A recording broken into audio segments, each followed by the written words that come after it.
So if you take a look at Eternal, which is Zomato's quarter four numbers, first glance seems weak. Remember from this time around, Zomato will also now report an NOV, which is the net order value, along with GOV, which is gross order value, to account for discounts as well. So NOV is basically their GOV minus discounts. Scorecard revenue seems in line. PAT, EBITDA and margin seem to have missed street estimates.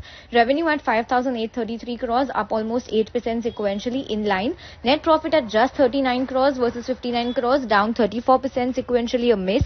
EBITDA at 72 crores, which is down 55.5%, also a miss. And EBITDA margin at just 1.2% compared to 3% quarter on quarter, also a miss.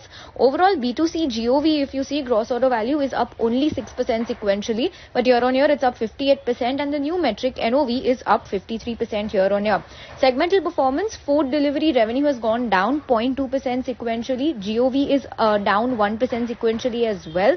Contribution margin of 8.6% is in line with estimates. Average monthly transacting users also not a big change over there. For quick commerce, revenue is up 22% on a sequential basis. GOV also looking good.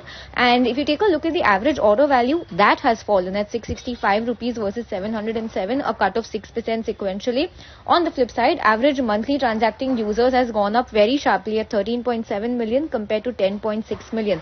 Blinkit has also added highest ever 294 net stores. They are on track to get to 2,000 stores by December 25.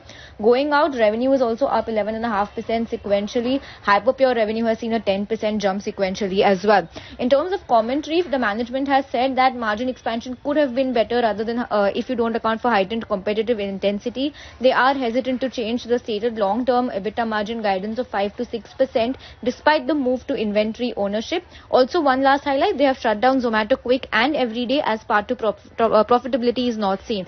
So that's the roundup on Zomato's quarter four numbers, largely a miss.